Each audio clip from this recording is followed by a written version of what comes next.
Este sábado 11 de septiembre será el 9º aniversario del atentado contra las Torres Gemelas de Nueva York. Y las dos primeras películas que se atrevieron a recrear ese fatídico día fueron World Trade Center. Un capullo se ha equivocado con los mandos de su avioneta. No ha sido una avioneta. Y United 93. Dios mío, joder.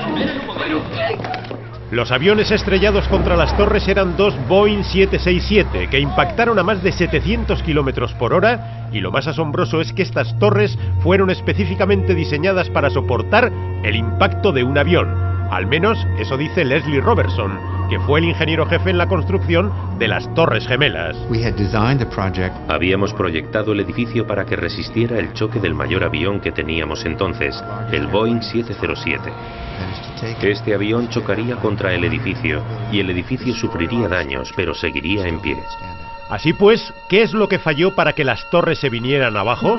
Ahora lo sabremos, pero antes sepan que el ingeniero Leslie Robertson, ahí le vemos a la izquierda, solo tenía 34 años cuando comenzó la construcción de las torres en 1966.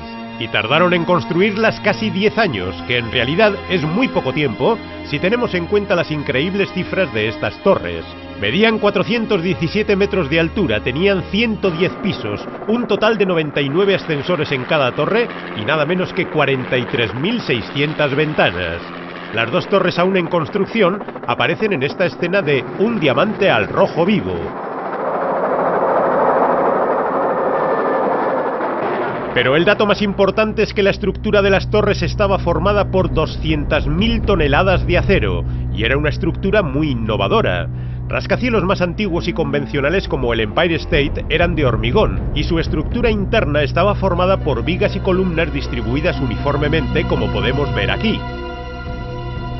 Sin embargo, las Torres Gemelas tenían casi todas las columnas desplazadas hasta la fachada, porque así en el interior se ganaba espacio para oficinas. Las dos torres albergaban más de 1 millón de metros cuadrados de suelo de oficinas, gracias a que el peso de los edificios estaba sostenido en gran medida en sus fachadas de acero.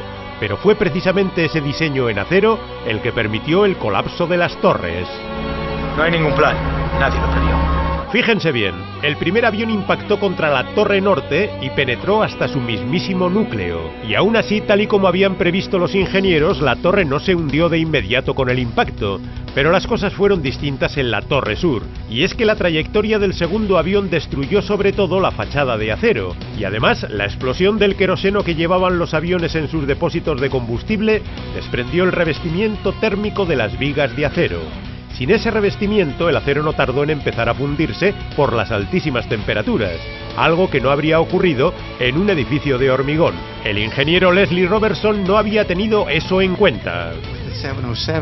En las pruebas con el 707 no tuvimos en cuenta el combustible del aparato y la verdad es que era imposible que se nos pasara por la cabeza.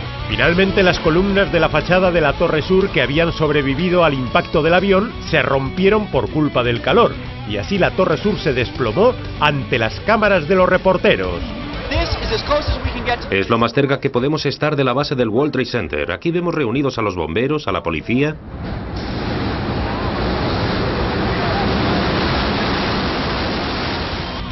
Las vibraciones de la caída de la Torre Sur dieron la puntilla final a la Torre Norte, que también cayó. Y aquel día hubo en Nueva York más de 2.800 muertos. No obstante, aquel no fue el primer atentado que sufrieron las Torres Gemelas. McLaughlin te dirá lo que debes hacer. ¿Por qué el sargento? Estuvo en el servicio de emergencias de las torres, ayudó en el plan de defensa tras el ataque del 93.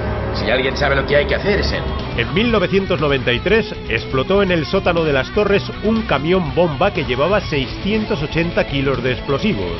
Estas son imágenes de ese atentado.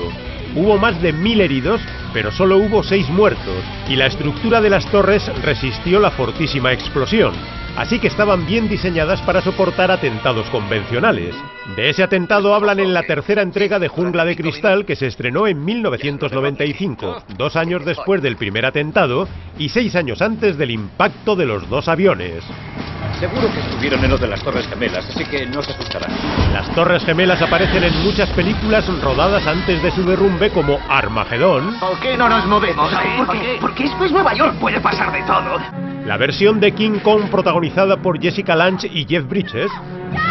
¡Aguanta! ¡Cierra los ojos! ¡Los ¡Los helicópteros le echarán encima unas redes! O 1997, rescate en Nueva York, con Kurt Russell aterrizando sobre una de las torres. Pero esas torres también aparecen en películas estrenadas después del 11S, cuando ya no existían las Torres Gemelas. En estas películas las imágenes de las torres fueron generadas por ordenador. Hablamos de films como Múnich, en el que vemos las torres al fondo, o Recuérdame, protagonizada por Robert Pattinson, el vampiro de la saga de Crepúsculo. Sepan además que el famoso Nostradamus, según algunos, predijo la caída de las Torres Gemelas. En uno de sus escritos dijo exactamente que en el año nuevo y 9 meses, del cielo vendrá un gran rey del terror, y el cielo se quemará a 45 grados, mientras el fuego se aproxima a la ciudad nueva. Es lo que dijo Nostradamus.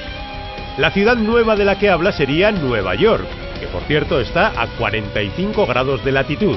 El rey del terror sería Osama Bin Laden, instigador de un atentado que claramente vino del cielo, y ocurrió en septiembre de 2001, que encaja con las palabras de Nostradamus cuando habla del año nuevo y 9 meses.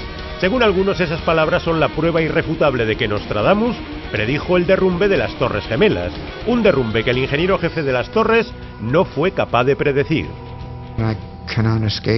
No puedo huir de la gente que murió allí.